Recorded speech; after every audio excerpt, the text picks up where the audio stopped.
You have passed through the gate.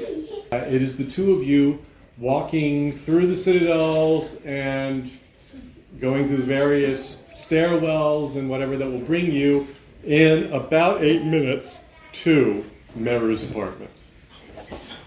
How messed up do you look? Well, let's see. Your day started 1,000 miles north. Your day started 1,000 miles north, knowing that you had the remainder of the day to plan the peace talks. You planned the peace talks, and then night came. You made sure everything was set up. You did everything to assure yourself that you had all the dominoes in place. Nothing could go wrong. This was going to work. So attentive you were that you did not sleep that night and proceeded on into the next day. That was fine. You just kept going. Got everybody together. All you had to do was make it to the end of the night, and then it would be over. At noon, you got a call that Mehru had collapsed. And at that point, everything else you decided was irrelevant. You talked to Sharon. You gave her what you needed to give her. You slipped to Matthew the document that he was to use circumspectly as a means of strong-arming Christianus and the others into going along with this. And it would work so long as the dragons didn't find out. Then you took to the air and pushed. Yeah. That was yesterday. You arrived This is a little after. It was what, 2 or 3 in the morning, something like that? Yeah. You are here. You arrived around 2 or 3 in the morning. That proceeded until about, we're approaching 4 o'clock in the morning, wherein you have ridden to the fortress Palentine, exercised the authority of an elder Palant knight to bypass guards, troops, etc., and go into the heart of the fortress Palentine, into its deepest vault. And in the heart of its deepest vault, you proceeded to excavate down deep into the bedrock until you finally reached the mall. This was involved a lot of earth and cracking rock. So you've seen you are well dusted, and then with having taken the mall, you were crushed to the earth and crawled your way out of the vault. From there, you returned back, rode to the entrance, dismounted. You have the maul in one hand. I presume you are not doing the Balin carry. No. If anything, it's closer to the just dragging it. Okay. Like there's zero respect for this thing. Just hanging down. Laura, when you see him, you know what he looked like when he went off to war. He was a little tall. He had been a 15-year-old made of silly putty that had been poled up to about 6'7". Goodness. He had musculature and all that at the time, but he more or less. He could not walk. Yeah, he was the Burj Khalifa on feet. He looked like a will-o-wisp that no matter what muscle was there, if you blew on him, certainly he would blow away. The man who comes bearing the maul looks tired. However, there is a mass about him that you have not seen before.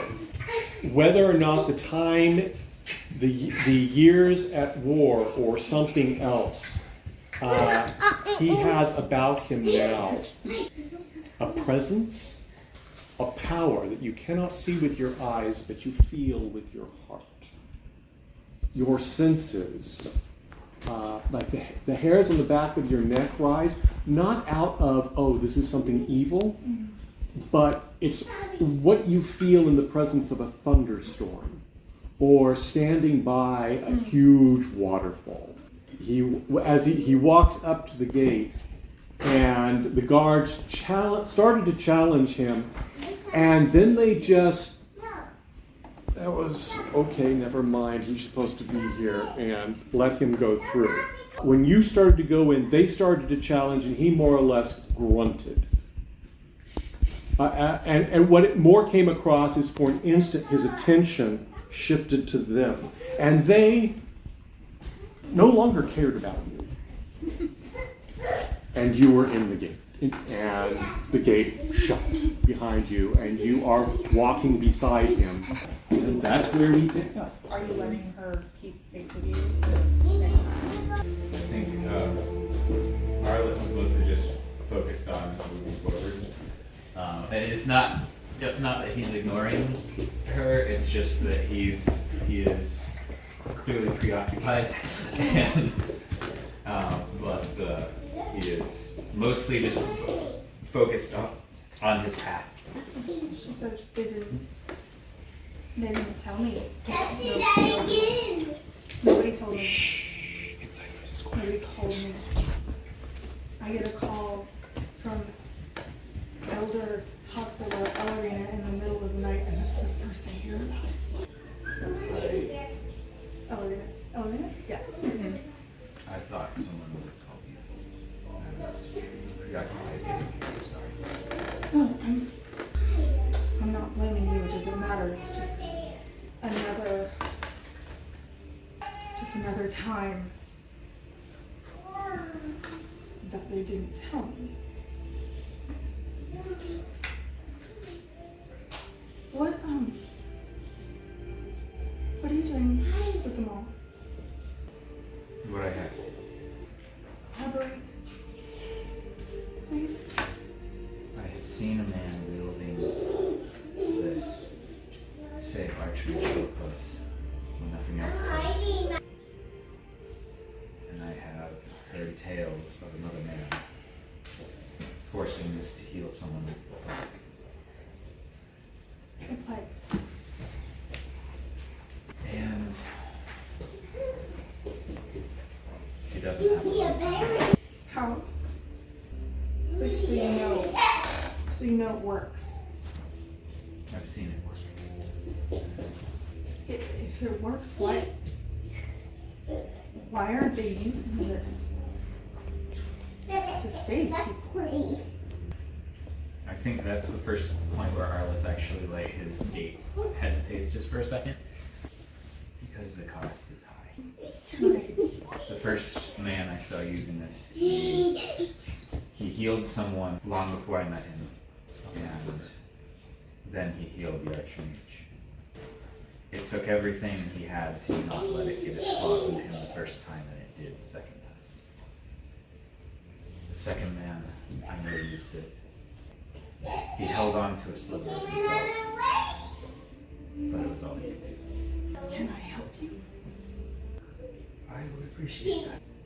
Whatever seals have been placed upon this, there is a way through.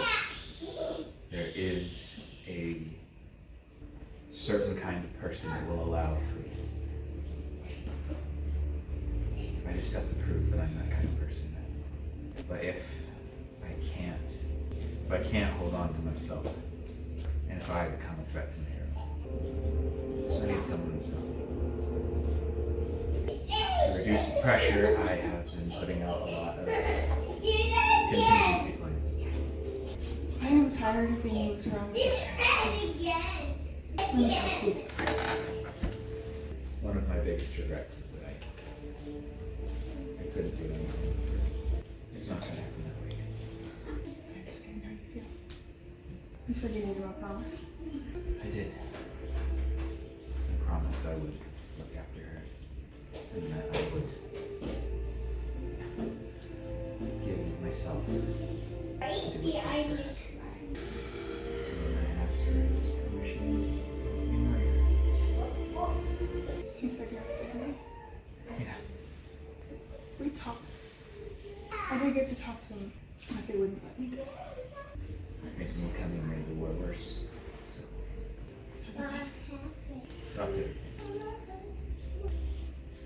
And, I've been throwing my weight around so long, it's not like they can tell me no. Good for you.